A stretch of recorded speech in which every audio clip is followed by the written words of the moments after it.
Hello, everybody. Welcome to the Rock Oath, episode 14. Once again, I am your host, Mike Schoen, singer of the band 22 Salute. And guys, we have a great episode today. We have none other brothers Jimmy and Timmy Brown from the band Dose of Adolescence here. Guys, how you doing? Good, man. How are you? Very good, man. Thank you guys for joining remote like this. Really Thanks appreciate for it, having guys. us. And I know like you guys are in another state, so Yeah. and actually we're in the same time zone. I guess Yeah. so. Because last episode with a Bert from Chunk No Cap Jump, he was seven or he was like in Paris, France. So that was a headache too to try to get that all worked out. But you guys are in the same time zone, so thank you for joining, guys. Of course. Yeah, man. Let's and you guys are coming from you're in Tennessee, right? And we're at in Tennessee. We're in Middle Tennessee. We both live in a town called Spring Hill. Oh, Spring Hill. Yeah, not far from Nashville. Okay, right on. That's Yeah. awesome. So you guys go to Nashville a lot? Not really, honestly. I don't. Yeah. Yeah. Craziness there, huh? Yeah. So, but yeah, but guys, before I explained to you before the show about the set list, what the set list is. We'll jot it out, or I'll say them off, and then we'll go through each section. Before we get into the set list, can you guys tell me what's been going on lately with you guys and the band? We just got back from a little tour that we did where we played out in California, New Mexico, Arizona, Las Vegas. Finished that one up here in Nashville. We've just been releasing some new songs. Plan on releasing some more in the fall. Other than that, that's about it. We have some festivals and stuff going on this summer. Oh, really cool. Maryland, Ohio, Pennsylvania, Germany. You guys got a full schedule for the rest of the year, huh? Looks like Yeah, we're pretty busy. really, dude. Yeah. Yeah, I saw that you guys are on your Instagrams or obviously on social media. You guys were just on a pretty extensive shows, or what? Like, was it kind of like a just a week thing, or like what was that last tour thing you did? How was that? The last one was about a week and a half. It was really cool. It was rad. Yeah, the California show was amazing as usual. We don't go back super often. That one Yeah, was a lot of fun. yeah, We basically just did two little small runs, like coinciding the two new singles that we just released. hmm We did one in April and then one in May. yeah, and that was Jesus the Mudfisher, right? That was the latest one. Yeah, Yeah, that was a good one, man. I was listening to that. Well, I was listening to it all week, but I was listening to it again today, and I really like that one, along with your album Zircon Avenue. I've been listening to that a lot too. So that's a really good album. So, thank you. and we'll talk more about that album as well. So, but anyways, guys, let's just go ahead and get into the set list, and I'll just name them off, and then we'll start tackling them. So, All uh, right. today, guys, first on the set list, it's just, of course, Dose of Adolescence. That's what we want to talk about. Kind of what you guys been up to, or like your origins, and then kind of leading up to what's going on now. If we could get a good rundown story of you guys, that would be great. Uh, Okay. Second on the set list, we do a little section. We're gonna do, and we did it with these twin sisters once before, but I'm gonna call this one Brotherly Love because I want to talk to you guys about being brothers in a band. I myself, me and my brother Mark, we're in a band, so I can see some parallels with us and you guys. So I'm sure there's, you guys get it, we get it. So I want to hear how it goes being with brothers in a band. Third on the set list, we're gonna do a segment called Show Horror Stories. Basically, if you guys have a story that about anything in the music career that you've had that was just a train wreck, we always get some funny stories if you have any. Most bands do got something, like something that's the more humorous you got, or the best story you have if you have one. Those are always really fun to do. And then fourth on the set list, we're gonna go ahead and do a segment called Nerd Out. And Nerd Out is basically you guys, if you have anything that you can talk to us and the viewers about what you guys do when you're not doing music or working or whatever what do you like to kind of, some people do video games or Mhm. rating or whatever. You guys let us know on that. And then again, fifth on the set list, we're gonna do extra Q&A. Just I have a few extra questions. And then at the end, sixth on the set list, we will do closures and plugins. And, Okay. yeah, and then we'll wrap it up, guys. Is that cool? Yeah, sounds good. Awesome, man. All right. So let's go ahead and let's tackle these, man. First today on the set list, we're gonna do Dose of Adolescence. Guys, can you please give me just kind of a story of how you started and their origins, and then on, if you could. Okay. The band started when I was 17. and it started in that house. That's the album artwork of Zircon Ave. Okay. Our dad bought me a Marshall Valve State like half stack and a Costco drum set, and we started in our living room and just started doing like punk rock covers. Started writing songs. Started it with our friend Steve. Eventually, it became serious, and we thought there was something there. So Yeah. yeah, we started booking shows, writing more records. Yeah, and you guys have been you've been grinding for a while, and it's a and I listened to some of your older stuff. You guys started off just like kind of just punk, right? Just pop punk kind of, or Yeah, absolutely. yeah, because your sound has definitely evolved over time. I've listening to all your stuff, so Yeah, I feel like everyone's does if they stay together long enough. Because I mean, we all change as humans. We correct. all grow and mature, and can't write about the same stuff all the time over and over. Yeah, yeah, Yeah, that's we absolutely started out as a pop punk band. yeah, totally. But you still have those elements in your songs in your Yeah, recordings. yep, Very cool, man. And yeah, the album art of Zircon Avenue, that was the house that it all started. Was that like the house you guys grew up in? yeah. We lived in that house for 30 plus years. Oh wow, okay. Yeah. So that has a big piece of your heart. So Oh yeah, yeah, for sure. Yeah. is that house still around? You guys go visit it once in a while, or? If we're in California and we have time, we'll drive past it, but it is unfortunately no longer still around in any part of our family. Oh yeah, Yeah. but the sentimental value of that just going by and the memories and stuff. So Yeah. what town is that in? It's in Rancho Cucamonga. Oh, that's in Rancho. Oh, okay. Yeah, that's where we grew up. So okay, so we usually I didn't know I knew you were in the area, but because Mark and I we lived around the Rancho area when we were in California, and Okay. so I knew you were from the area, but I didn't know exactly where. So you know you guys have played shows with all the other guys that are in that area, like obviously assuming we survive those guys. I'm sure Yeah.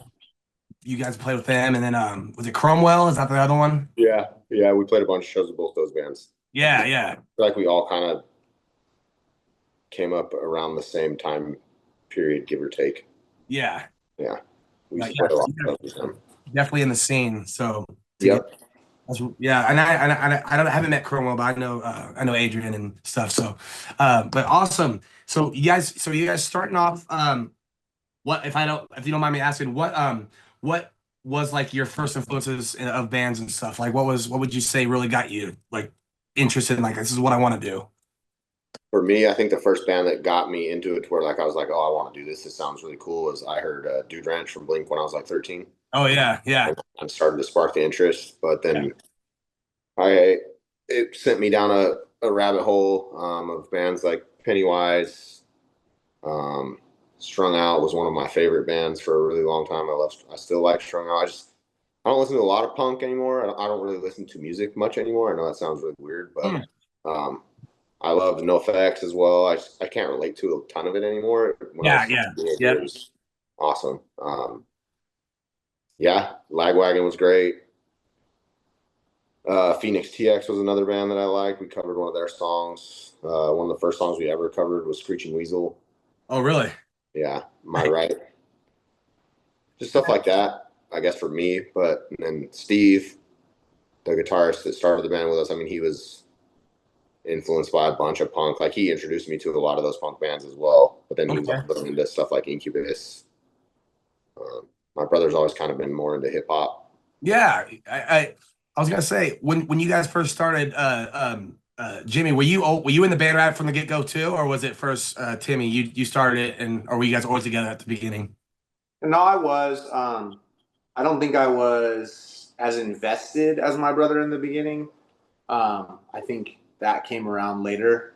But I have like such a wide variety of things that I like and listen to. But growing up in my younger years, it was definitely like more of a hip hop influence thing. But I think kind of the same thing is my brother. I really got into Blink 182 when I first heard them, and that had a lot to do with me wanting to play music and be serious about it. Um, but yeah, definitely still I like everything. I really like I mean, you know this as well. Like it is not easy work to write a good song. So You're right. I love anything that I'm like, oh my gosh, this is well written. Like it may not be like a genre that I listen to on a regular basis, but I have so much respect for well written songs. Yeah. You can Same here. you see the art and what it takes to put a song together. It's not, I mean, anyone could write a song, but to make a good song, you have to have experience. You have to. There's all kinds of things in the equation, and I appreciate that. Yeah, it's not, you don't just walk into a room and flip on a light switch and record the first thing that comes to mind. Nope.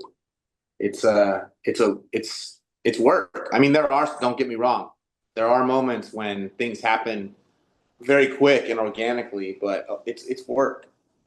Yeah, sometimes it just comes. You're like, well, that was really easy, but most of the time, it's like, at least for me, I'm sure for you too. Like I would say, like 99% of the stuff that comes to your head, you're like, nah, not good enough, not good enough, not good enough, and then something slips in, and then that's usually, that for me at least. Yeah. Yeah, no, it's a process, dude, and I don't think it ever happens the same way twice. Yeah, I agree. Sometimes you'll have the melody, and sometimes you have the words, and sometimes you have the riff. Sometimes 100%. I mean, like for example, Jesus is a Mudfisher. I had the name of the song before we had anything else for it, Yeah. But that set up the vibe or kind of the emotion or whatever that you want to put into it. So I mean, it really just kind of like sent us on a path of what I wanted to talk about. So yeah, Play that guitar riff and get back up. At the end. Yeah, I wrote that when we lived in Alabama, like 2017. Okay. And I could never forget it. I've never had that happen before, and I was always like, I can't put this to anything. I can't finish it, but I could never forget it. And then it just so happened to fit into that song, like several years later. Yeah, you come up with something that's great. You're like, but it's not fitting anywhere, and then eventually it clicks. You're like, oh, boom, there it is. So that's awesome. And you guys, I could tell every song you guys have, there's good words in there. I was listening to the words. It's not just like this or that. You guys actually have some of that's pretty profound stuff in there, and also and they're very catchy. And that's another thing when you're talking about songwriting. Sometimes you could have great words too, but to make it as well as being catchy and a good guitar riff or stuff, all those different pieces, man, it's difficult. It's super difficult. Yeah, there will be times where we're working with our producer Rich, and we will write lyrics for days. Yeah. So we definitely don't write just the two of us. For the last, I don't know how many years, we've written with the two of us and our producer. So it's a collective effort, and I think it kind of just really works. Yeah. Mm-hmm. So your producer, he's kind of like another member in a sense with you guys. Pretty much. In a sense, yeah. And there's so much history. I mean, we've recorded music with him for over 15 years. So it's like, I can send him a demo and he's like, oh, this is cool, like a really cool idea, but this isn't you guys, and it doesn't feel like you guys. Like it's just you have to have a deep relationship for it to work like that. And I think that's why we come up with the things that we come up with, because we've done a lot of life together. Yeah. We really know each other on a deep level. So I mean, that's where all that comes from. It comes from a creative space, but also I think a deep relationship. Mm-hmm. Yeah. And by this point, doing 15 years of music together with your guy, is you guys kind of can bounce off each other pretty easily now? Oh my gosh. Yeah. I think it's my favorite thing to be in the vocal booth with him. Like, I think of him as like the guy that's guiding my ship. And he just knows he can see where we're going before we get there. Yeah. But I think for me, it's the ultimate trust in his guidance, to where I will sit and do whatever, he wants me to do. I remember the very first time that we ever recorded with him, we got one take and he goes, okay, that take was amazing. He goes, let's get like 3 or 4 more good ones. And I'm like, what are you talking about? 3 or 4 more good ones? Like, what's wrong with the one good one? To where now it's like, oh, dude, I will do as many takes as you want to do, because I know where you're going to take us. So, okay. So even if it's great, he's like, there could be something better or something more unique on this take or something. 100%. We're going to get 4 to 6 good takes of every single line. Gotcha. And then we'll do some that are just like, okay, let's give it a little more of this feeling on this one just for fun to see what we can add. Yeah. So, yeah. So, your guys' sound quality is really good. Is he the engineer and like producer too, or? Yeah. So we write with him. He's the engineer. He produces, mixes. I mean, he's a gift to what we do. So we have another guy now that does the mastering that is a friend of his, but other than that, he does everything. It's like your guy, so you're like you got a guy like that you don't want to lose. You're like, this is our niche there, because I mean in our band we have we have our guy Bradbury, and we might experiment with different guys now. We're looking around, but you bounce back and forth as bands do. But when you find that one guy, you don't want to rock the boat there. But you know that it's nice to have someone, because sometimes you go to someone else and it's like it's just not there. But have you guys ever jumped to someone else, or you just always just use this guy? What's his name again? I'm sorry, I think you said it. Rich Zaniger. Gotcha. And you always use him no matter what. You've never like tried someone else, or? We just recently started working with another guy too that is a good friend of ours that we will actually be working with the both of them, I think. Yeah. Because every producer, an engineer, they not to say one's like better than the other, but sometimes they have a different angle, and sometimes it's good. Sometimes to try something for some bands and stuff. So yeah, I was just wondering, but your guys' stuff is great quality. Everything else too. I wanna ask, what, if you don't mind me asking, Jesus the Mud Fisher, that title, what can you explain what that means, and what that song is supposed to be about? Could you give a little insight on that? Yeah. I mean, I don't think it's a secret. Anyone that listens to us or is around me or my brother, that we are believers in Jesus. Yeah. When I gave my life to Jesus like 13 years ago, I had come out of like some pretty dark things. And needless to say, I fell back. I had some hard things in my life happen, and I fell back into some old habits and was kind of like in this dark hole again, if you will. Yeah. And one day I was at church after kind of like, I think, I'm not completely sure on the timeline, but we'll just say one day I was at church, and there was a missionary there from Bangladesh, and he was sharing about how in Bangladesh they have monsoons like 70% of the year, right? So the country is flooded like a good amount of the year. And he was talking about the type of fishing that they do. And he said, they do line fishing, which is pretty self-explanatory, a single line into the water to catch fish for food. He said that they do net fishing, which is also very self-explanatory. Yeah. And throw nets into the water to catch fish. And then he said they do mud fishing, which is when the water begins to recede. These men will get into the mud and they will dig in the mud, and the mud is like the equivalent of like sewage, is how dirty it is. Like it's disgusting what they're wading in to like dig for these fish for food.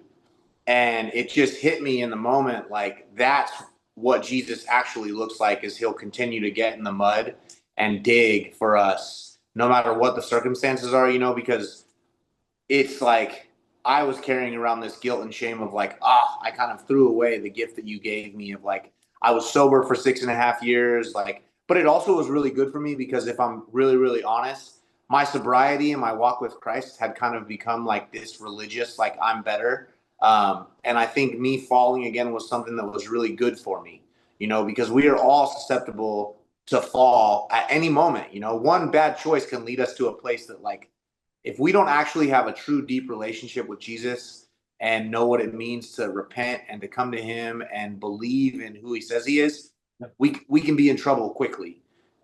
So Jesus as a mud fisherman is just a really honest representation of me being saved, getting sober, falling back into the mud, and realizing that he's going to continue to come on a rescue mission until we leave this earth. So I love that metaphor. I honestly, I didn't know what that meant, but I'm like, you got to tell me. So that's a great metaphor. He goes after you. He goes through the mud to get you, essentially. So that's great. Yeah.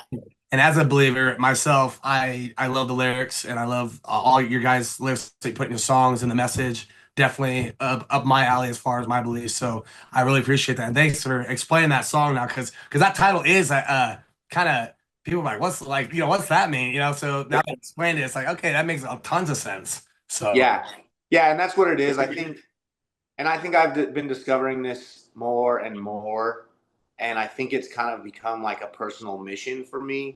Um, Sometimes it's hard when we're going through things to be honest and transparent when we're in the thing, right? yeah, But I feel like too often in the Christian community, we cover up things and we don't really like share what's actually going on or the trials and tribulations that we've gone through.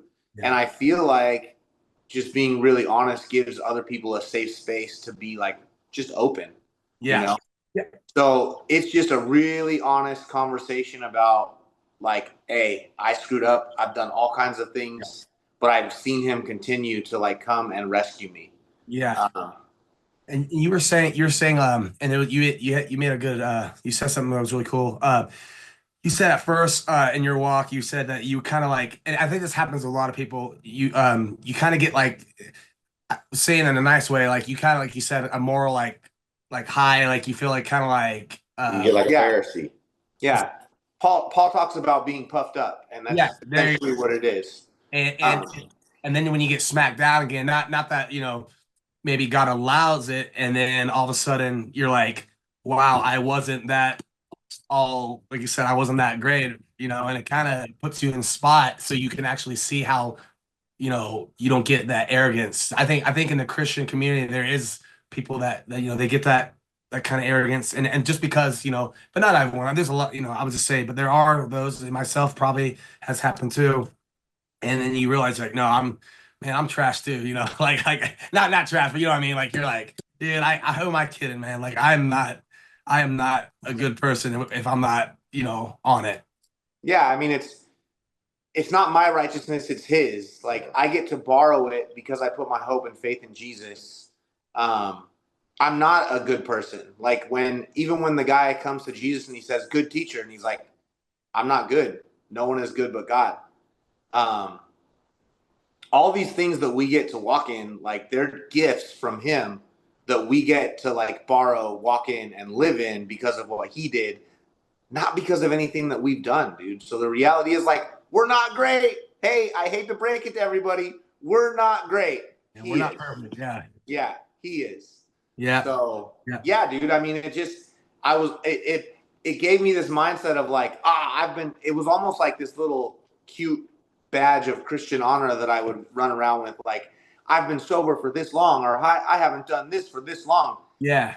And it's all BS, dude. It's such BS. Like, it has nothing to do with how long I have or have not done anything. It has to do with him, his righteousness, the fact that I get to live life because of what he did. Yeah. And like you said, sometimes when you stumble, it kind of takes you, it takes your it humbles you for sure. And Oh yeah, but it makes you a better person. I mean, it helps you out in the long run. It does, as hard as it is, you get to kind of look at yourself in the mirror and be like, you know what, like it helps. Like I said earlier, it helps you kind of understand the other people that are like messing up, because sometimes, I think you look at people can look at other people and be like, man, you're like, what's wrong with you? Like, why are you doing this? Like, you need to get your stuff together. And then it happens to you, and you're like, yeah, I shouldn't have been looking down. I'm not looking down, but I shouldn't have been that critical, of. yeah, yeah. No, dude, our only job is to love people. And when we're in deep enough relationship and there's the opportunity to like share with someone things that you see, because a lot of people, if you don't have deep enough relationship, you can't share anything with them because they're not going to receive it and it just doesn't go well. Yeah.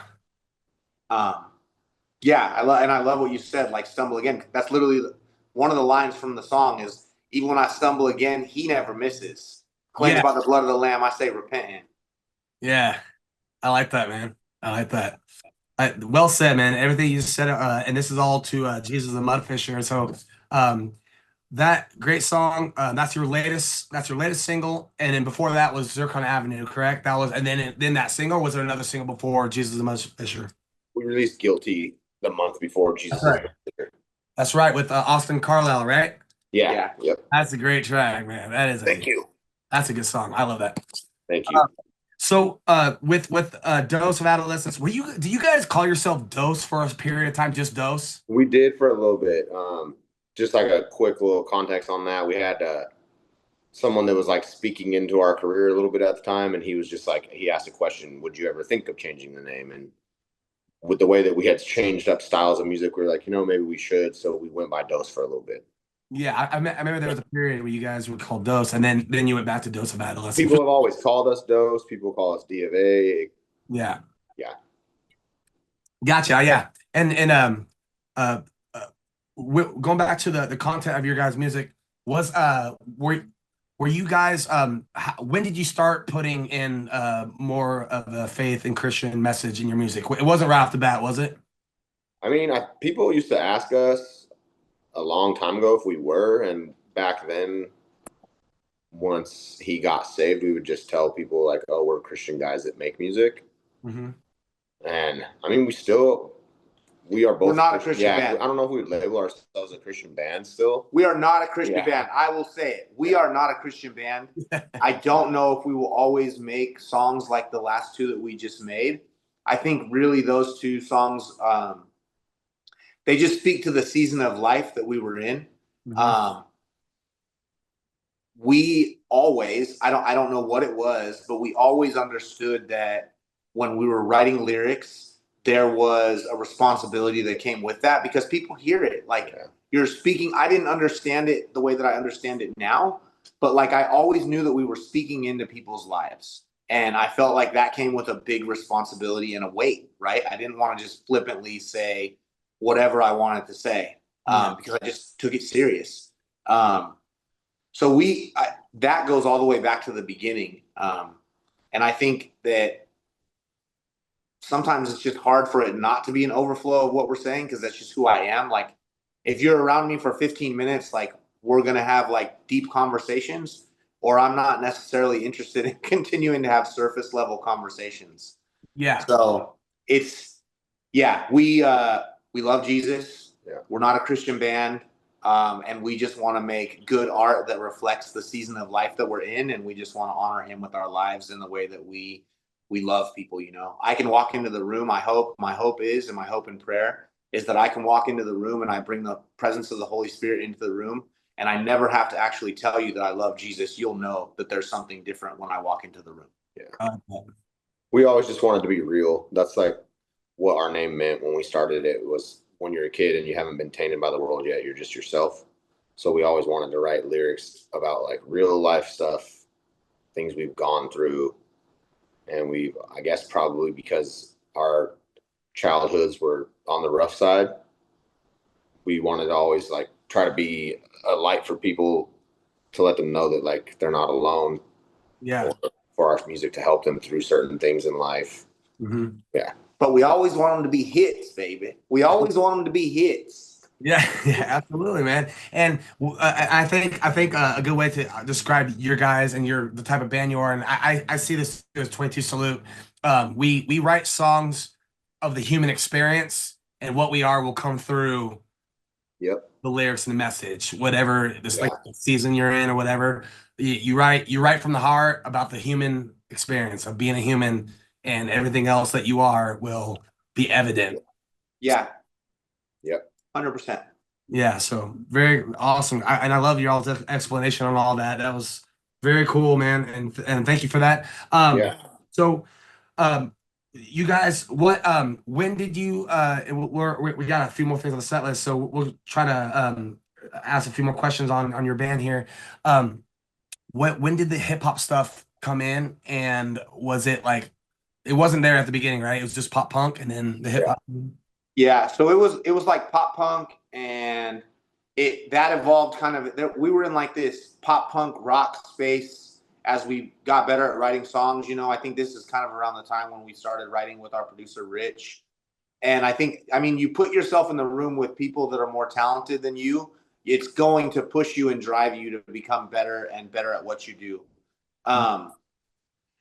The way that we ended up with like the hip hop influence stuff, we ended up meeting up with some guys that were acquaintances, or like our producer Rich wrote with them. I would say friends, business acquaintances. We ran into them at South by Southwest in Texas one year, and they were just flat out hip hop guys. And the way that they performed, they looked like it was hip hop. It sounded like hip hop. But when you watch them, if you weren't hearing anything, you're looking at them and you're like, this looks like a rock band. Like they're performing like a rock band. Yeah. And I really loved it. And we hit it off. We kind of talked and said, hey, when we get back to LA, let's just meet up and see what happens. And I literally remember going to the studio that day, and my brother and I had never done a co-write with anyone. And I remember telling him, like, we don't know these guys. We don't know how any of this works. Let's go. We'll just be cool. And if anything happens, great. But who cares if anything happens? And I think literally this was one of those moments where it's like kind of like lightning in a bottle.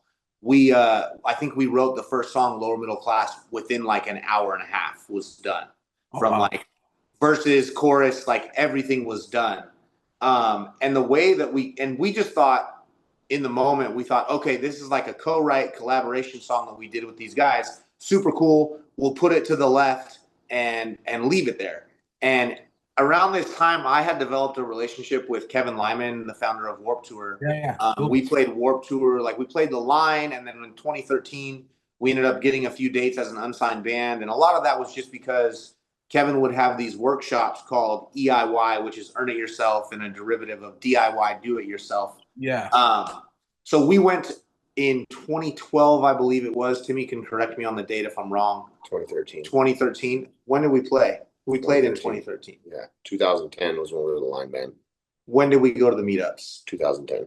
Okay. We went to these meetups in 2010, and basically we went every day and learned everything that we could about the industry, and then went home, implemented it, and then got dates on Warped Tour. But through this process, we kind of developed a relationship with him. And after we played Warped Tour, I went to him and I was like, hey, this is what we've got going on, X, Y, and Z. And the last thing that I shared with him was, hey, we've also got this collaboration song that we did. And he listened to it and he was like, hey, I've heard like 400 records in the last few months, everything claiming to be like something new and different. And he goes, this is different. He goes, my advice, because we went there looking for advice. What do we do next, Kevin?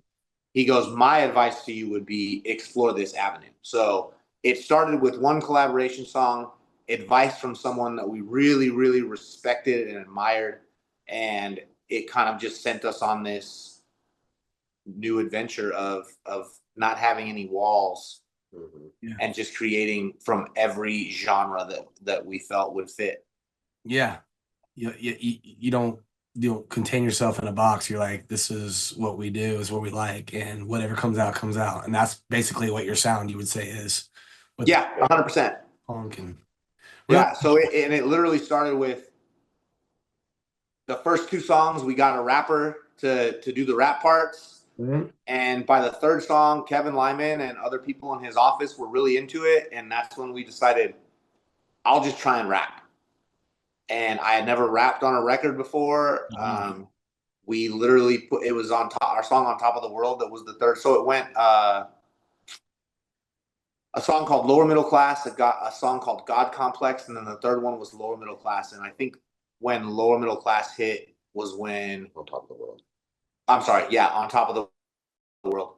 When we got to On Top of the World was the point where we've got something.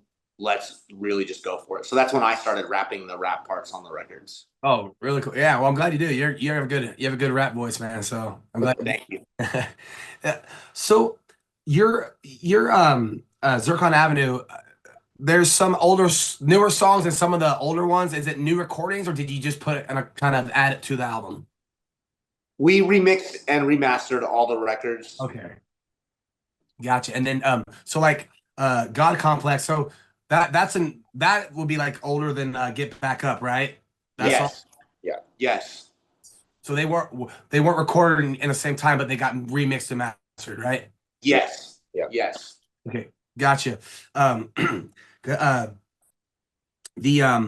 was I say? Oh, because I remember. I don't know if you guys remember this, but we actually played a show at the. We did meet actually. We played a show at this place called The Venue in Grand Terrace or something one time with you guys. Crazy. Okay. Yeah, and I remember that. and I remember you guys doing God Complex. So, and then when I saw it on the album, I'm like, oh, did they re-record it? I thought maybe you re-record it, but you just remixed and mastered it, correct? Yeah. Yeah. Yeah. Okay. Really cool. Yeah, that was a while ago. That was like 2016. That was like 2016 if we Yeah. That place, man. Yeah. That was That fun. little dumpy place. That was where we played the shows for Dirty D. What's that? Well, yeah. Dirty D. Yeah, wasn't he the radio guy? Yeah. Yeah, that's He right. was on X139 and then he started like his own internet radio Right. thing. Yeah, and I remember people getting those big pizzas next door and bringing it over. Like, Yeah. Right. Yeah. That's right. Wow. that's like the it's called the venue, I think it was. Was that? Yeah, it was called The Venue, I think, and it was in Yeah. Grand Terrace right off the Yeah. 215. Yeah, I remember you guys were headlining the show, I think, and you guys, it was my first time seeing y'all. And Wow. the funny thing is, when we moved to California in 2014, so we were in California 10 years. 2014 was our first year there. I remember I met this girl that went to the church I went to, and she knew this is like the first week we were there. She knew we were in a band. Well, she heard, and she goes, "You guys literally were the first one." She goes, "Have you ever heard of Dose of Adolescence?" And we just. So I was like, I haven't. She goes, "Oh yeah, they're really good." I just remember that. So that was 2014. So that was wild. So did you and your brother move from Iowa to kind of like further your music careers while you went to California? It's exactly, yep. We the cliche taking that travel to California, because in Iowa there's only so much in a sense for rock music. The scene wasn't like California or anything. So yeah, we 2014. Well, we planned in 13 and we saved up money, and then we moved out in 14, and we just got back in 24, but we got our connections now. And everything Yeah. with technology now, it's a little easier not to be there. Our half our band's there, and you can email tracks now. It's a little easier. But we got there. We were in California, and we still go back there for shows and stuff. But definitely, it was super hard. It was super hard off the bat because we didn't. We had family for a little bit that we lived with, but then it was like donating plasma, blood, and stuff to get by. It was rough, man. California's hard to make it. Yeah, dude. Yeah. So and I don't regret it at all because, like I said, we still go back there. Got to get a little fan base there, and yeah. So California's a tough. It's a tough one. That's for sure. And Yeah. yeah. Yeah. So you guys, you're going on these tours. You're playing in different cities. What's the scene kind of like in Tennessee? Do you guys play shows there once in a while, or how would you say that? We do. We just played one when we got back on the 19th. The scene is, it's mostly country here Yeah. for sure, but there is a little bit of a scene. There's a punk scene, there's a hardcore scene, a metal scene. It's just, you got to go looking for it. Yeah. Yeah. I guess, yeah. There are some venues up in Nashville that are geared more towards those styles of bands as well. Yeah. I think there are a couple bands that came out of rock bands or metal bands that came out of Tennessee too. So For sure. there definitely is a scene if you can find it, huh? Or Yeah. not like in your face like California, but Yeah. There's just also so many musicians here. It's yeah. Jeez. Yeah. You ever see the was it Broadway in Nashville on a weekend night or week? Yeah. See so many musicians. It's crazy. Yep. The Taco Bell in Nashville has a stage to play on. Are you serious? Yes. That's It's ridiculous. like a small stage. It's for like someone playing acoustic, but it actually really does. Yeah. I didn't know that. That's ridiculous. Yeah. We were Raising Cane's there, and they didn't have a stage, but they had they're all decked out in Nashville. But for Taco Bell to have a stage, man, hey, you guys should play there. No, I don't know. I don't know what to say. How do you say that to your fans? You're like, hey guys, we'll be playing at Taco Bell tomorrow night. All right. I don't know, dude. I just literally saw a band that we know from Chattanooga play in a Waffle House. Right. Remember that viral video from the kids playing in Denny's. Denny's? It was kind of like a recreation of that, dude. It was sick. Yeah. Dude, and they were laying it down in a Waffle House just like the guys were doing in Denny's. Oh, 100%. Like hardcore bands playing in Waffle House. Oh my gosh. Were there people there eating, or was it just open just for the show? The pictures look like it was kind of just the show. Yeah. That's dude, that video is so funny though. It's like, what's up, Denny's? Like, that's one of the best viral videos ever. Uh, Yeah. you ever heard of the band Dirty Machine from LA? No. Not that I know of. Yeah, well, they did a music video where they went to an IHOP, and I believe it was an IHOP, yeah. And they basically filmed the music video in the IHOP while people are sitting around eating. They walked in there and the drummer set real quick. No way. I don't know, the manager wasn't there or he let them do it real quick, but people are like looking around, what's going on? And they're kind of, there's lip syncing to the track, but like they're doing it in the IHOP while people are sitting around. Yeah, I think it's called That's like, crazy. yeah, it's called Built by Dirty Machine, and they're like at IHOP. So it just reminded me of that. But yeah, That's sick. That's wild. That's cool. pretty creative little thing to do for a video. But all right, guys. So I mean, extra Q&A. We'll get rolling here. I know I don't want to keep y'all way too long, but let's go. If you guys don't mind, let's go to the next part of the set list, if that's cool. Yeah. Second part of the set list, a little segment called Brotherly Love. I gave it that title because I'm like, hey, I got a brother in a band. I just want to ask you guys, like, being brothers in a band is, I think it's different than other It is. brothers in the band. And I have my Yeah. reasons. Obviously, you can be a little more honest, I think. You can be a little more, you kind of say what's on your mind. You don't really pull punches. That's what, happens with brothers. So what would you guys say, like being brothers in a band? What are the pros of it? And if there, you don't have to say the cons if there aren't any, or it doesn't matter. But what would you guys say, like the advantage of it being brothers in a band? And yeah, so I mean, I think, like you just said, there can be very hard conversations had, and it's fine because you're yeah, brothers and you'll still love each other afterwards, but you can tell each other what you need to say. Like, yeah. you also know that you have someone that will, like, is really about it. They're Yeah, not just saying that they are.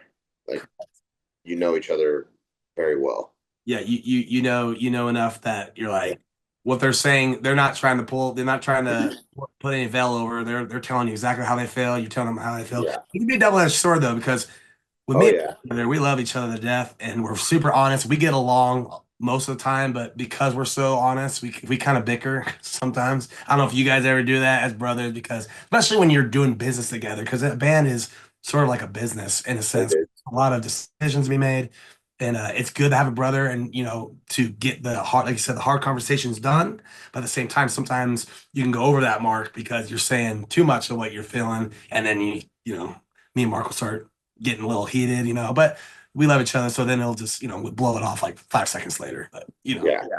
We get heated for sure. We have the whole time. but that's just the way it is, man. Like, Yeah. but you It's get not- done as a What was team. that? Yeah, your team for sure. Yeah. It's like it's harder to break up as a band too, Oh yeah. you're not family. It's like, if you get ticked off at each other, or someone says the wrong thing, people could be like, well, screw you. And they're gone for good, So Yeah. I think that happens a lot. Yeah. yeah. Our old guitar player Steve, he used to call me and Jimmy the punk rock Gallagher brothers. We don't fight like this anymore, but we used to, like, we always got in some type of verbal argument Yeah. or more before a show, and I think he even got to a point where he said it won't be a good show if you guys don't fight. So get that edge on you. yeah. Yeah, Mark and I we'll be playing a show, like our acoustic show, and then we do the thing called the Schoen Brothers too, and we do this like acoustic thing, and I've seen that. we're fine. But like sometimes when like something goes wrong and someone like gives the other one a look, it's like, you bicker, and then all of a sudden you're kind of heated on stage, and you're kind of helps sometimes, but Yeah. that's good. It's good to have though. Yeah, but being brothers in a band, that's a whole thing, man. That's cool that you guys got that. It definitely keeps that solid unit together. And Yeah. forward. So, and in your band though, it's you two, and then you just have the drummer, right? And just a trio, or So we play as a three-piece. The band is ultimately my brother and I, and we hire a drummer for whatever situation we've got going on. But yeah, it's the two of us. Mm-hmm. yeah, you got a core. That's really all you need, Yeah. Yeah. Yep.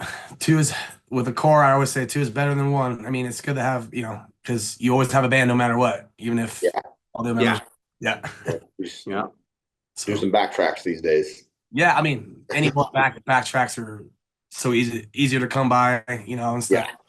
I think we have backing tracks, but we try to do like one time bass guitar. That can be tricky, getting the bass guitar right in the back track. At least it was for us, but I love our bass player.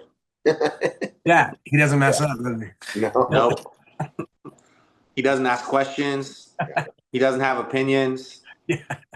He plays the song perfect every show, the same. Every show. Every show. In all fairness, though, our old bass player, the actual human one, was amazing. Roger was great. Oh yeah, yeah, man. I mean, Mark and I, we've had the same drummer, thank God, for since 2018, and that's the longest we've ever had a member. Because and any band member knows, man, band members are like they bounce around so much. A lot of times, it's hard to, other than being brothers, it's hard to keep a non-family member in a band for a long time. And if you make it many years, it's like they, and it's cliche, but they always say it's like a marriage. It's like Yeah. you're doing pretty good if you it's wild. So Yeah. But all right, man. Yeah, so we can move on to the next part of the set list. That was just a little fun thing I wanted to get into. So third on the set list, what we're gonna do, show horror story. You guys got something that was just a train wreck that is, and if you don't, we've had someone that actually said I can't think of something, so that's fine too. But if you have anything that is a good story to tell, that was entertaining, let me know. One that I can think of that I don't know how entertaining it is, but and it wasn't necessarily a part of the show, but it made us late to a venue date. Okay. We were driving through the night from, I think, Arizona to Las Vegas for Warped Tour, and the tire trailer blew like to shreds. And we had to pay a dude to come out and fix it on the spot, and it took hours. So we were late and we were out of money. So that was fun to try and play catch up. So I guess that's kind of a horror story. It's just not. That is a horror story. It's not a fun one. It's not funny. Did you miss your show? No, we made it eventually. Like we didn't miss any playing time. I don't remember what all we did that day. We were also working on that Warped Tour, so they were cool. It didn't end up being a bad thing, but in the moment, it was very stressful. You're like sitting there and the time's ticking, and you're like, oh, gosh, and no sleep. It was like uh, probably midnight or so, or 1 a.m. when it happened. Yeah. Yeah. Oh man. Oh yeah. That's. So you didn't have a show like that. You were the next day. You had the show, but yeah, we were leaving the one from the day before. Yeah. Trying to get to the next one. Oh, yeah, you're tired. Totally. Then I have another story. It didn't really affect us, but it was pretty crazy. We were playing at the Wire in Upland when it was still a venue in downtown Upland. Oh, the Wire? I don't think I've heard of it. It was there for a little bit. It may have been there before you guys moved to California. Okay. Or it might have just ended around the time that you guys got there. It was a cool little all ages venue in downtown Upland. That wasn't Friar Tuck's or anything like that, right? No, that's Pomona. We played there too. That's Pomona. That's right. I remember that. Right as we finished our last song of our set, for some crazy reason, the power went out in the entire building. And then the other bands after us couldn't play. Dude. Yeah. So I felt bad, but we were like, all right, we're gonna take off. Have a good night, everybody. Gosh. And it was legitimately I feel like as we hit the last chord of the last song. Hey, I mean, it sucks for the other bands, but you got your show. Yeah, we got our show in. You guys planned that? No. That's funny. I mean, it's not funny. You can laugh now, right? You can laugh now, but you look back. We got. I mean, being a musician that's serious, you run into stuff. I mean, oh yeah, it's like at first they really do a number on you, but then eventually you're like, well, what do? You kind of get over. Move on to the next. I feel like we learned a long time ago. The best thing you can do is just keep smiling and keep playing. Yeah. Even if you're dying inside. Yeah. Most of the time, most people don't know. Yeah, exactly. You're like, man, I totally messed it up. No idea. No one didn't know. Yep. Yeah. We can be pretty hard on ourselves sometimes. We're like, oh, you didn't make that. And it's like, the crowd didn't see it, Yeah.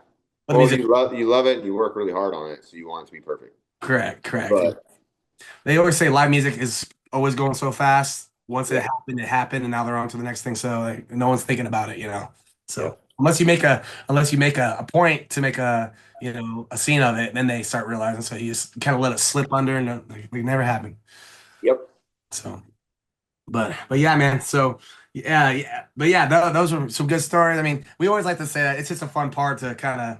We've had some pretty messed up horror stories. I remember Ty Zamora from Alien Ant Farm. He had one about it was actually a really horror story. Someone got hurt and it was bad. So it wasn't really entertaining or anything. But yeah, there's some bad stories out there. So, but anything else on that subject, guys? You want to touch, or you want to move on to the next part of the set list? I mean, the reality is, if you spend any amount of time playing music, there's going to be so many different types of stories. We've had so many. I mean, even things that my brother was saying just brought memories that I hadn't thought of for years. Like, I mean, one of them, I think this is one that was like, it was an absolute train wreck, but then it also turned into something that was really amazing. We had won a contest for this thing. It was called MTV2 on the Rise. And it was like for this opportunity to play in front of like all these different judges. And one of them was like Mike Shinoda from Linkin Park. There was a guy that was there from Fort Minor, which was his other band. And unfortunately, what happened, we had won the contest, and in the process of waiting for the actual like show of the contest, our guitar player passed away. And yeah, so we lost him. Sorry. And we tried to still find someone to play the show. I forget how much time there was. He passed away, and then we knew we were going to continue to try. So we saw this contest. And we submitted. And we submitted for it because we were like, well, what if we can win it? We can find somebody to play it. Yeah. It was all really close to the same time period. Yeah. I think for us, it was like looking at it now and who we are, like growing and learning and looking at it now, it was probably like a trauma response of, we're going to do this and try and keep going and give you something to focus on, rather than the fact that like one of your best friends just passed away. And not only was our best friend in the car and passed away, our drummer and our guitar player were both in the car. Yeah. So long story short, we win this contest. We play the live show in front of these judges with a new guitar player. This is when I moved from being the bass player to just the singer. So we had a new guitar player and a new bass player. Yeah. And basically what happened, every judge like ripped us apart, like how terrible we were. After the show, though, Mike Shinoda had been the only one that had like really dug deep and read our bio, and he knew that our guitar player had just passed away. And he came up to us in the alley outside and talked to us about it. And he literally just continued to tell us, like, do not give up. Do not give up. Keep going. So we've had like all these like crazy moments of like things that are just wild. Yeah. That it's just like how and why, which I always believe that there's a bigger purpose for us to be making music than just making music. You know, it's not about us. That's something that I think I really got to recognize this last little run of shows. Like the human in me wants to be like, well, there wasn't enough people at this show, or this wasn't this. Yeah. But when I look at everything from like the perspective, like trying to have a godly perspective of it and seeing the special moments and realizing like it's not really about me. But that's just like another epic moment of like, we wanted to give up. And the reality was Mike Shinoda is out back in the alley just being like, do not give up. Do not give up. And that might not happen if that whole craziness didn't happen, you know. Bro. Yeah. I mean, we might not even be making music if we didn't have that moment with him, you know. I can tell you right now that night on that stage, until it got to him, like speaking up, if he wouldn't have came and talked to us, I don't think I would have kept playing music. I think was done after that. They ripped us apart, dude. Like, I don't know if I've ever had. I mean, I've had people say some bad things to me. Like, I've literally had someone come and watch us. We one Warped Tour, we followed Warped Tour and just sold CDs hand to hand, right? And we sold 7,000 records on Warped Tour. Oh wow! So someone from a label came out and watched us, and when we were done, he told me, he goes, "Well, you're not the worst singer I've ever heard, but you're not good." I mean, our first album review for a magazine in California too, when I was the lead singer, she tore me apart too. So you just always really gotta take it and go for it. But yeah, everyone's gonna have an opinion. Yeah. But I mean, dude, we could go on for days about like things that have happened. I mean, literally, I thought of another story. And just like the way and for me, I'm always going to be like, look at the way God came through. That same Warped Tour that my brother's talking about, dude, we were selling CDs to survive. And we had run at my brother and my dad, because my brother and we took our dad with us. And our dogs. And our dogs on Warped Tour because we were taking full-time care of our dad. They had run out of money. They were in the States. I had gone to Canada so that I could keep up on our job working for catering with another band. So I went into Canada with another band. They had run out of gas money and found, like, because my dad used to work for cash. Like when he worked, he would always have cash. So he liked to have money in his pocket. So every so often I would give him cash just so he would have cash to feel like he had something in his pocket. And they had run out of gas. My dad found cash in his pocket that he didn't know he had. We ended up getting to the next Warped Tour date, like off of pennies. And we're just so distraught. We barely get to the parking lot. And we're like freaking out. Like, I'm like, God, what is going on? Why are we doing this? And within minutes, we get the call of like, hey, you guys got a stage today. You're playing on the Ernie Ball stage at this time. And literally, we play. So many people stop, and we're selling CDs like crazy the moment that the show is over. Like, Wow. There's more. Dude, if you're in a band for 15 minutes, you got crazy stories. After the show, we got the call that day that we were playing on the Ernie Ball stage. And after the show, we just literally started selling CDs like crazy. I think there are always going to be moments like that if you're playing music. And I think, especially if you're someone that's trying to follow the path that God's taking you on. I think in the West, a lot of people think that when you follow God, that everything looks like comfort and opulence, but that's an absolute lie. Yeah. I tell people, I think if you're truly following Jesus, it's going to cost you. And if it's not costing you, I don't think you're really following him. Mm-hmm. So dude, we have so many stories of things like that. Like, and the reality is we shouldn't be playing music. I mean, look at the story right now. We literally are signed to a label that's owned by Brian Welch of Korn. Oh, he owns the label you're on? Yeah. Oh, really cool. We hadn't played music for 7 years because we were taking full-time care of our dad. Yeah. Our dad passed away, and my brother and I are both like, hey, we don't think music is over. And we both kept coming to each other and being like, I think God's calling us back to this. And literally, we start trying, nothing's working. I mean, dude, when we restarted again, we couldn't play through a song and a half without like being dusted and being like, what is going on? Oh man. Well, how are we ever going to play a set again? And nothing seemed to be panning out. We couldn't find drummers. We weren't connected to the scene here in Tennessee. And one day I'm praying as I'm going to work and literally like mad and kind of like yelling at God. And I'm like, dude, what is this? And all I hear is you're going to have to ask for help. And I'm like, all right, well, asking for help is foreign to me. I've been self-dependent since I was a kid. And who do I ask? And then it hits me, well, one of my good friends is like one of the biggest rock stars of our generation.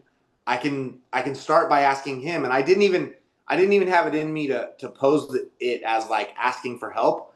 I told him, hey, I just want to ask you for advice. And it was like the most simple thing ever. Send him a text message. Hey, when are you going to be in town? I'll be in town this date. Like, let's hang out. And it was so nonchalant. And he's like, hey, what do you want to talk to me about? And I share with him, hey, I think that God's calling Timmy and I back to music. This is what we're doing. We're trying to get prepared. And it literally is like, okay, what are you doing on Wednesday? And I'm like, I'm off work. I don't have anything going on. And he goes, you want to go meet with my manager? Because he has a manager that manages Love and Death and like his personal stuff aside from Korn. Wow. And I'm like, cool, let's go meet with him. And he's like, all right, you down to go to Whole Foods with me real quick? Yeah, let's go. We're walking around Whole Foods, like 15 minutes goes by and he goes, hey, I think we're about to start a small record label. You want to put out a record on our label? And I'm like, what? What kind of a question is that? Like, it's stupid. Yes, we want to put out a record on your label. Yes, yesterday. Yeah. So it's like we tried for so many years, and then this is the way that it happens. And I laugh about it and still tell him, I'm like, dude, what's wrong with you? And he goes, if you guys weren't good, I wouldn't have done it. Like, you guys are good. Yeah. And it was something as simple as like we had lunch at, I forget the place. He asked me what I wanted to talk about, and we're walking around. I'll always have the story of we got a record deal in Whole Foods while we were shopping for groceries. You know, like I don't know, dude. If you're in a band, like I said a few minutes ago, if you're in a band for 15 minutes, you're gonna have wild stories. Yeah. That's a really cool story. You guys were you were on a break to eat. I remember that you were taking care of your dad. That was in Tennessee, correct? That wasn't in It Alabama. was California and Tennessee. Yeah, it started in California and then it ended in Tennessee. I think the last shows that we played were in 2019. Okay. And then we were gonna play another one in March of 2020, and all that craziness happened. And then we already had planned to move here, so we just were like, all right, we're just gonna go. And Yeah. maybe we're not supposed to do this. So for that, you said 7 years, right? You were kind of out of it. I don't know if it was that long. It was a good amount of time. Yeah, Well, give or take. Let's just say like roughly 5-ish years. Yeah, and last time we played a show before this run was 2019, and then we started playing shows again for this in like 2023, 2024. Yeah. So like 4.5, maybe 5 years. You know, that's still a good chunk of time. And then Yeah. you guys, like when you were taking care of your dad and not doing music, were you guys kind of both like, I think it's over, or were you both like, oh, Yeah. No, we thought it was done. Wow. And then something came up in you, and you're like, I think we need to get going again, huh? We both started talking about it again, and we both felt like it. And I was just telling him, like, well, why don't we just play a show and see if it's even fun anymore? Wow. And it was a process. Like, there was a time where I remember even pulling out of the driveway. We lived in Franklin, Tennessee at the time, and I was in our old van. And I wasn't like screaming at God, but I was like, man, if you want me to do this, like, please, like, help us make it happen. But if not, like, please take this thought out of my mind, take this desire away. I don't want to even do this anymore if it's not for you. Like, to me at that time, I was like, I already done everything I ever set out to do with music. I wanted to play the Glass House, and I wanted to play Warped Tour. I got to do it. Mm-hmm. I didn't want the emotional roller coaster anymore if it was just for me to chase a pipe dream. Well, it's a lot of heartache when you want something so bad and you desire, and it's hard. And it, like you just said, that was a good way to put it. You're like, God, take it away from me because I'm this is crazy. Or this is, I get it. But that's quite a story to go from almost not even being a band, basically not being a band, to getting with Brad Welch and starting on his. That's crazy. That's like that's like what's the word I'm looking for? That It doesn't make sense. Yeah, but that's how God works, man. Seriously, that's crazy. That's awesome.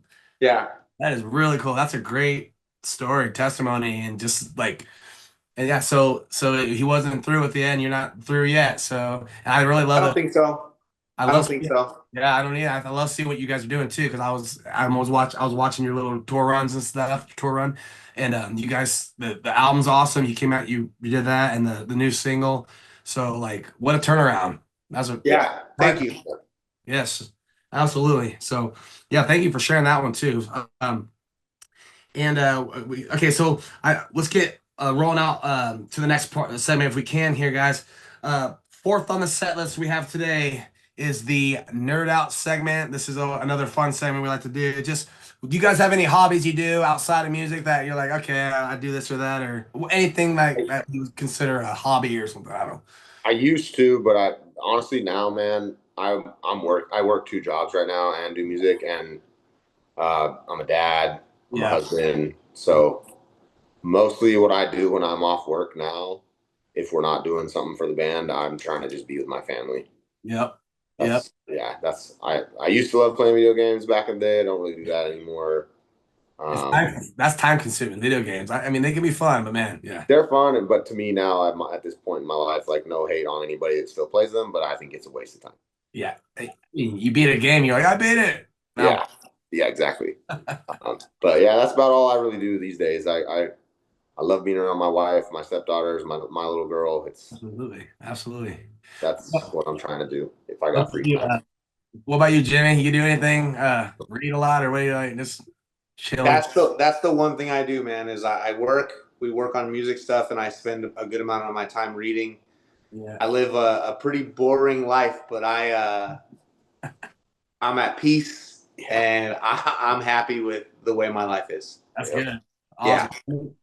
Being a musician, like you kind of get your thrills already with the music. So everything else, you like it can be bland. I don't care because Yeah. Yeah, dude. I mean, I've been experiencing it a lot lately, like it's these really high highs of like shows and things like that. And it does hit me like because I am a single guy, I live by myself. There are some you come home and it's like, oh gosh, like I'm here by myself. It goes from like chaos to like I don't want to say nothing because that's not the right word, but like it goes from so much to being by yourself. And I think I'm in this space right now of like trying to figure out how to really navigate that in a healthy way because it can be, I mean, it can get you. A lot of people, this is the point, and myself included, these would be the points where I'm like, all right, let's go drink or let's go do this. And it's like, that is not the answer to whatever it is that I'm. idle hands or whatever that's saying. Yeah. Well, that's what got so many band dudes back in the day, man. They'd come home from tour and they didn't know what to do with themselves, and they started doing drugs and Like, drinking. I'm going up to the bar and do some Yeah. shots. Something Yeah. along those lines. They look to the things of the world that say that they will fill the void in your heart. It's not true. And it doesn't. Yeah, it usually. Yeah, it doesn't. It doesn't feel. It might make you feel temporarily like, oh yeah, but Yeah. at the end of the day, it's not gonna. It's not gonna cut it. What you really need.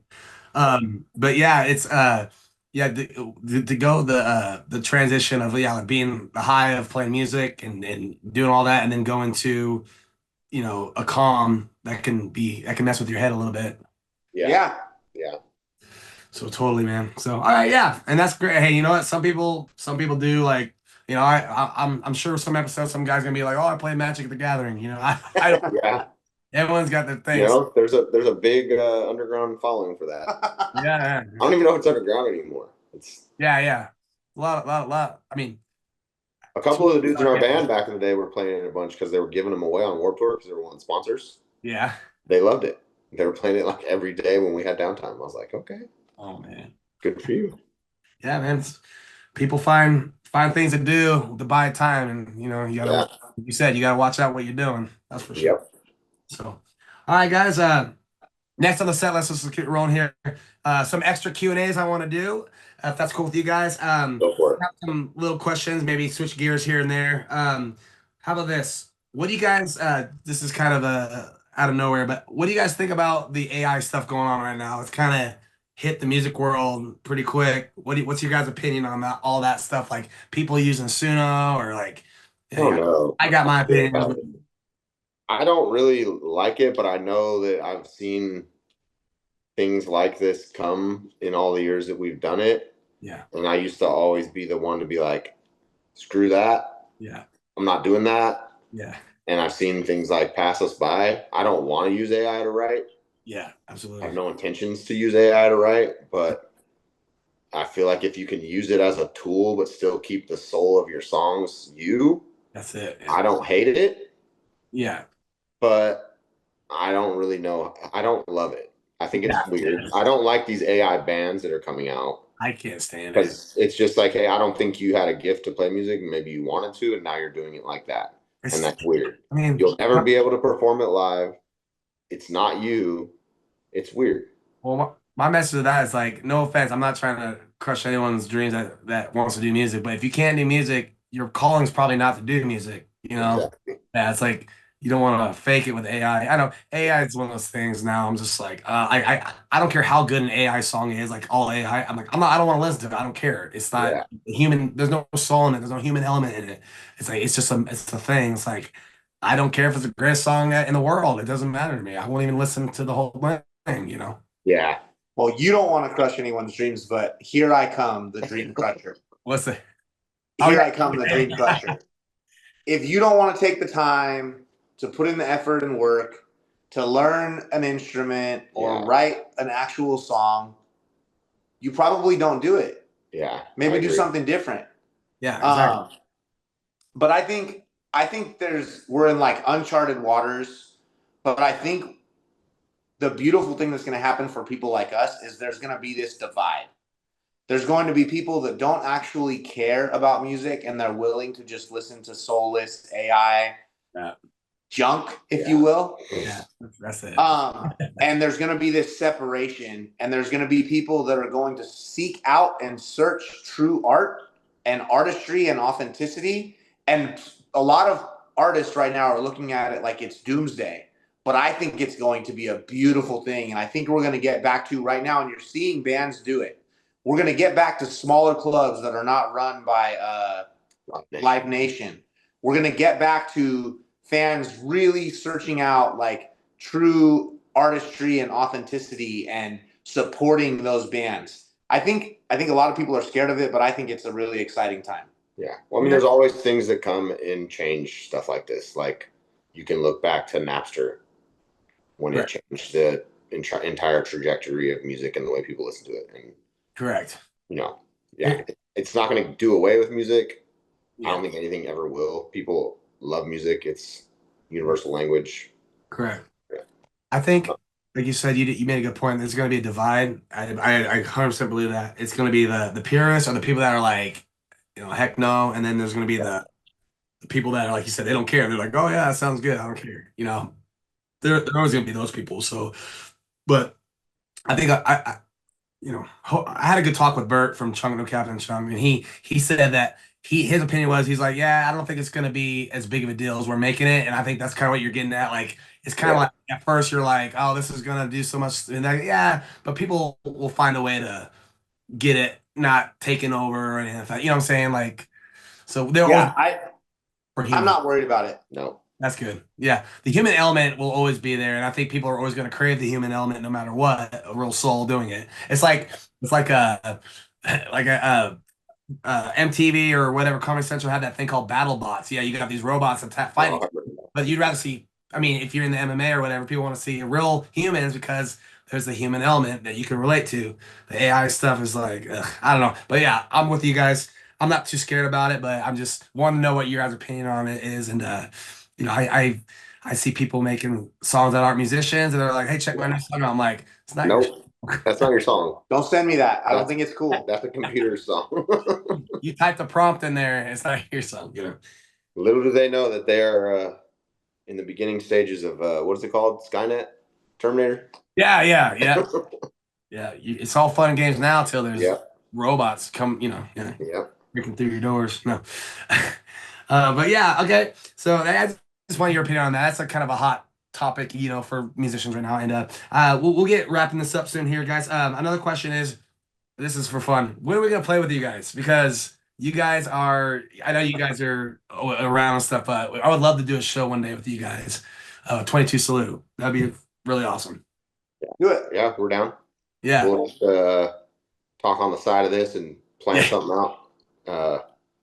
We're pretty solid through the summer, but after that, we'll make something happen. Yeah, I mean, throw dates at me down the road, like that you would be doing. If you need an opener or you want to play with a group, we would love to make something happen there. So that was just a question I have to ask you guys. What would you guys say? And this will be the last question after the extra Q&A real quick.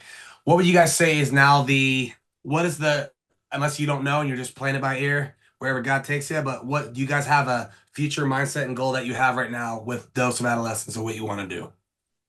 Yeah, we have some things that I won't say yet. Okay. That we have planned for the end of the year and kind of into next year. But we definitely have some goals and some things that we're working towards. Just releasing new music and playing shows. We've got some things that we're really excited about at the end of the year. Like we're going to Germany in September to play a big festival over there. Wow, dude. That's awesome. We've got the rest of the year planned out with dates, and we've got some things up our sleeve that we're working on behind the scenes as well. Really awesome, man. So, and you guys have never played out of the country, or? No, first time. Oh, that'd be fun. Germany, that'd be awesome. Awesome. So yeah, so you guys got stuff under the. You can't release all of it. You can't say everything yet, but you got plans coming up for this year and next, huh? Yeah. Awesome. Yeah. Well, I look forward to seeing what that is, and I'm gonna be paying close attention to you guys and keeping an eye on everything and listening to everything and all that. So, all right, guys. Well, hey, I won't keep it too much longer. Last on the set list, closures and plugins. Is there anything you guys want to say to the audience that's watching or anyone watching the video here about where to follow you or what you want to say or plug in or just last closeout thing you want to say? Yeah, I mean, any social media platform or media platform that's out there, we're on it. We appreciate you connecting with us and listening. Yes. We appreciate you for the interview and your time and Yeah. just kind of the ability to relive some old stories. It kind of brings excitement and encouragement to just even share some of those stories. Yeah, we're grateful for everyone that listens to us and everyone that we're able to connect to. Yep. Dude, awesome, man. It's a pleasure, guys. Thank you for doing it. Timmy, is there anything you want to say too, or? I mean, pretty similar. Just to piggyback off that, just thank you to first you having us on. We appreciate it. Absolutely, guys. It's been more than a pleasure. I'm actually glad that I got to actually have a great conversation with you guys. Thank you. Good. Yeah, and we're thankful to anyone that our music has touched in life, man. We don't know how long we'll get to do this. We thought we were done doing it before, so we're thankful to be doing it again, and just thankful to anyone that is come along on the ride with us and that loves our band, and we appreciate you. Absolutely. Absolutely. Awesome. Well, yeah, guys, I can't thank you enough for coming on the Rock Oath podcast, guys. You guys were excellent. I really enjoyed the stories, everything you guys talked about. Really excited for the future of what you guys are doing. Right. And I'm glad that you guys are back because, like I said, when you guys were, I remember when you were taking care of your dad. I was like, oh, they may, maybe they're doing something else now in life. And then all of a sudden, we see you guys just take off in a sense with your new music and the label and everything. Quite a story, and I think there's big things coming for sure. Thanks, bro. Thanks, dude. Yeah, man. So, all right, guys. Well, hey, everybody, Dose of Adolescence. Check them out. These guys are great brothers. I see a lot of parallels in a sense with me and my brother and these guys and our beliefs and stuff. So, really cool connecting, man. And guys, y'all thank you for your time. Hope we didn't go over too much, but you guys are awesome, and we'll stay in touch for sure. And guys, thank you. Yeah, absolutely, bro. All right, guys. Well, everybody, Rock Oath, episode 14. We did it. We're out, man. Y'all have a good day. Let's go. Later. All right. Thanks, guys.